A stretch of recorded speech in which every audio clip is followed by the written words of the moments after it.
They're having fun back there. Well, they are. They're building something. I don't know. It's the bar, so it's important Fair. for later. No, I agree. Yeah. So if you want to start again, we'll take another stab at it. Yeah. So I guess I should do an intro too, because Sure. that would help. Yeah. No worries.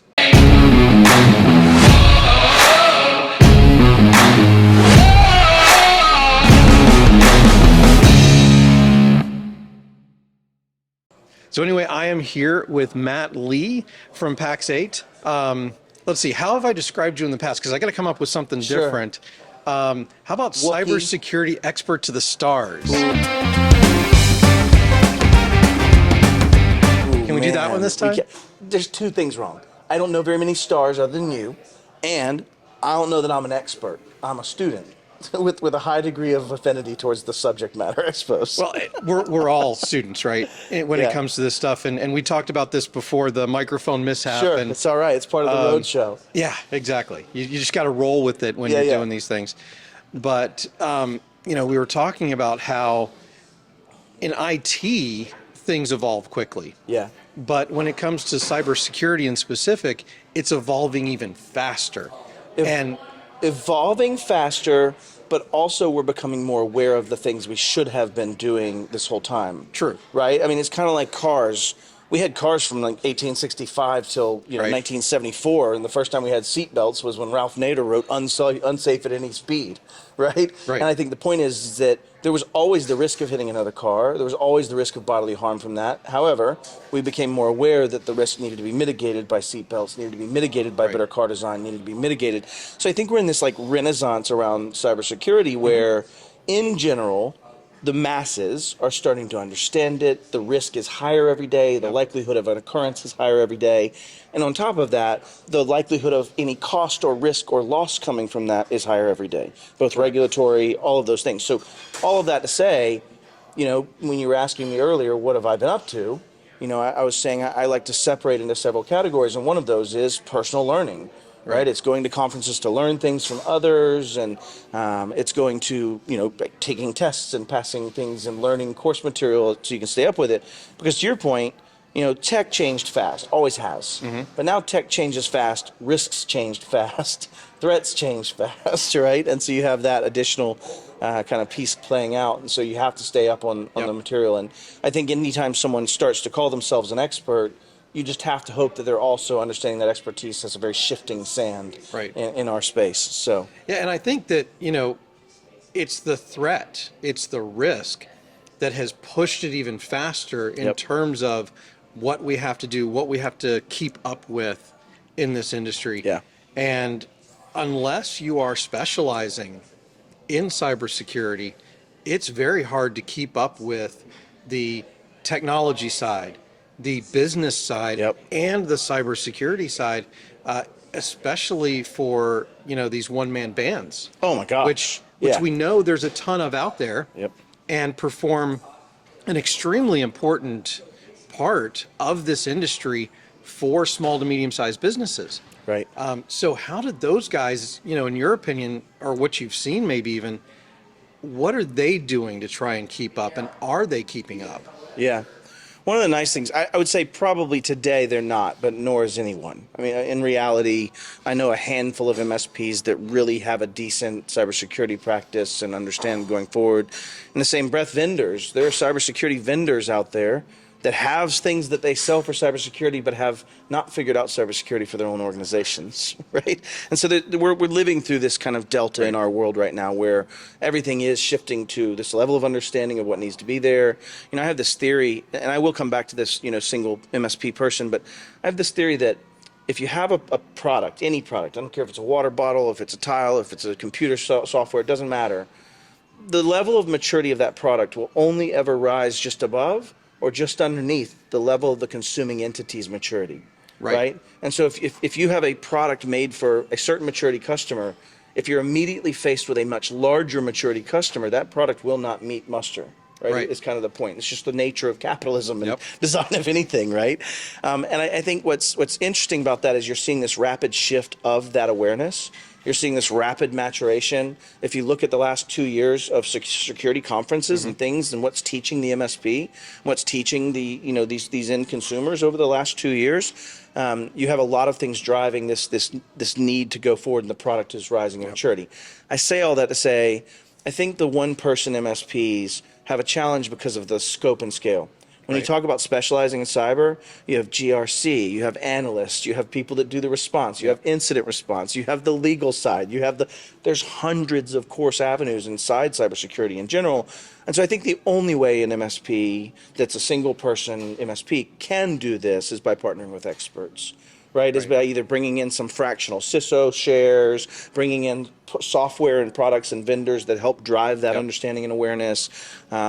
Those type of things are what would make that possible. Now, if you had asked me 2-3 years ago, can a single person MSP or 5-person MSP make it in this world driving around cybersecurity, I would have answered no. I do believe, though, the other thing we're seeing is because of that rapid maturity in the market, we're seeing products that solve this in a very holistic fashion. Right. Take example, running an Azure or an Active Directory server of 2003, 2008, 8R2, 12, 12R2, 16, 19, 20, right? 80 force function, 2003, 2008, 2012, 2012R2, 2006. You take all those pieces and components that had to happen as a single human, turning those knobs, the failure points are extremely high in that space. Now fast forward and say you're running Azure Active Directory and you're running a Intune based, all devices managed, all things in one space. The level of the ability to do that and repeat that over and over and over again from a scriptability because of the lack of variable delineations is massive. And so my point is, I think if you fast forward 5 years from now, I would, if I started an MSP, which I cannot contractually start an MSP, I just want to state that on the record. But if I was to start an MSP and I would only focus on those customers that had very SaaS application space as opposed to on-prem, had the ability to move off-prem for an Azure Active Directory world, or were already there, I could absolutely scale that and I could write one script, and the only difference is this GUID variable from each tenant, right? And you start seeing a world where the repeatability of that becomes so very scalable that a single person or a low density of humans MSP could, in effect, have the same protections in place across all in the same way. Therefore, limiting the amount of knowledge body they might have to have other than what those mature entities and partners are bringing to the table, if that makes sense. So it makes perfect sense, because what I'm seeing is a lot more, because we have the cloud-based solutions now. We're seeing automation. See people using regular words that other people understand instead of the way I put it out. Well, that's my job, right? That's the marketing person in me, fair, right? fair. Is, they're using the automation that these vendors are providing. Yes. Nerdio for Precisely. Look at what Roost is doing. Look at the things that are being created in that kind of repeatability space. Even with Ignite, we have a lot of things where competitors will bubble up information, but we have one-click responses to a lot of these things that allow somebody without the expertise to respond to something that they may not have studied, they may not understand, because we're giving them the intelligence behind it. And that's a perfect example of this shift, right? When I was on a Microsoft counseling session one time, I asked, I was like, well, why do you even allow insecure passwords?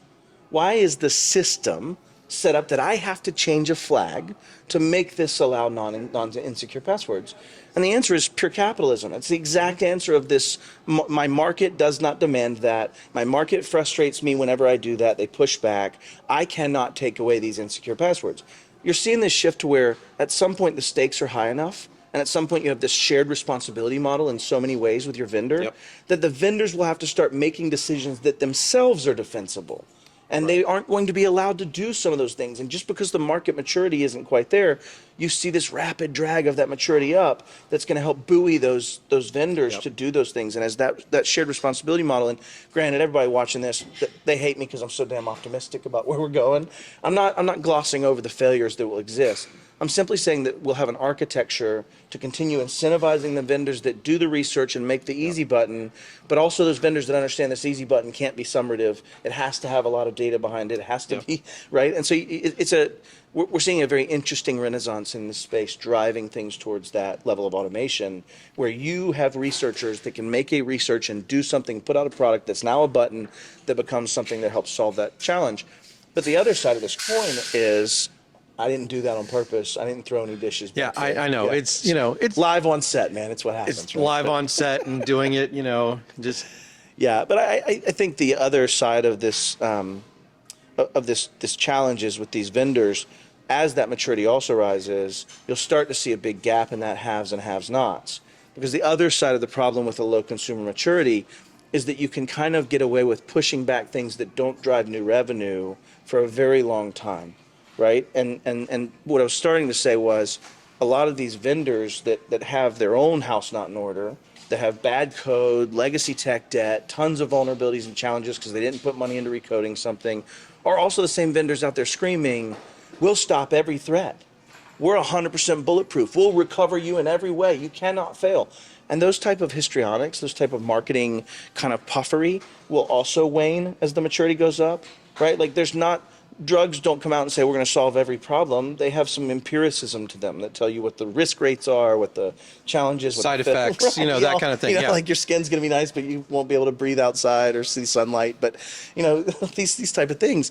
And I think that's the difference. Is we have no software bill of materials. We have no label of what's in it or what the risks are or any of those things. And then on top of that, they can market to any way they want. And so I love seeing the maturity rise because a lot of those things go away. And now we can start really talking with our vendors about what the challenges are, where the gaps are, where do we need help in a more mature way too, as MSPs. And I like the way that you put, you call it a renaissance, because I think that's a very significant and very appropriate word for what we're going through, because I think we're really going through this time where people are now understanding that they have to give up some convenience. Amen. In order to actually have the right level of security. Yeah. Because that's, especially with the small business, arena. Yeah.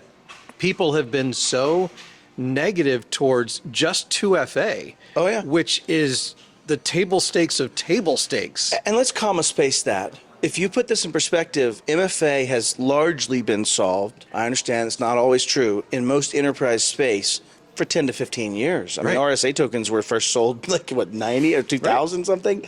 My point being is the people, the constituency we're talking about is this SMB space, which makes up so much of America and North America, if you will's overall,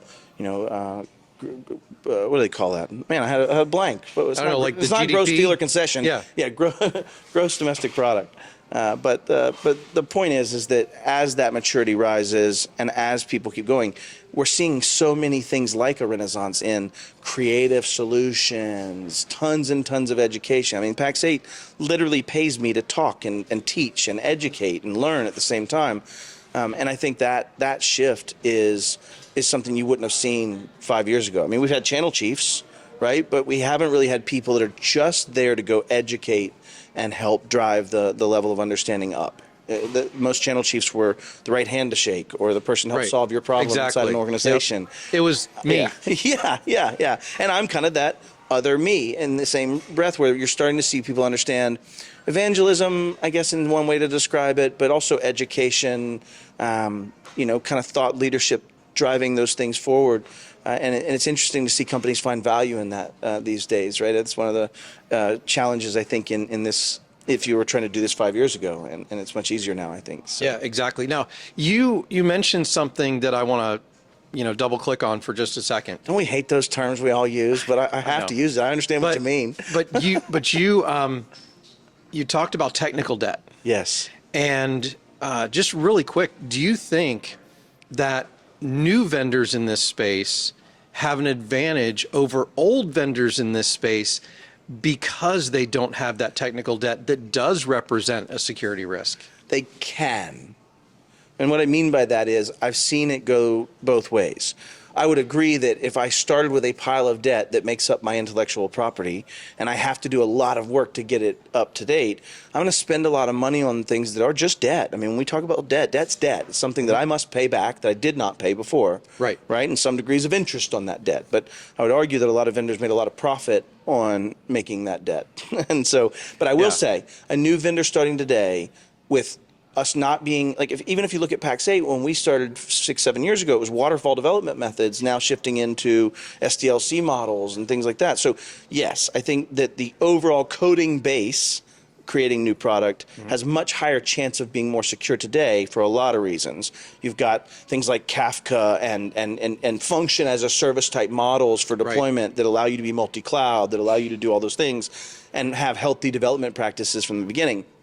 That said, the other side I see is oftentimes these startup companies aren't as well funded, and they then end up making some of the same decisions that created the tech debt of the, I'll get back to that. Right. I'm going to work on this function later. And I've seen that personally. But if I had to be a betting person on just the overall data set, I would say if a well-funded, well-started company started today in the same space as someone that's entrenched in our world, they would absolutely be able to supplant them very quickly and win in business. And I think that that should be a wake-up call to a lot of vendors that have so much of the eyes and the ears and the dollars and the spend, that momentum can go away very quickly if they don't start investing in themselves. And I think that's something that I've been seeing lately, because you're seeing a lot of these new vendors gain market share instant, very quickly. Sometimes because they're solving a new problem, but oftentimes because the problem is changing and they're where the puck is going.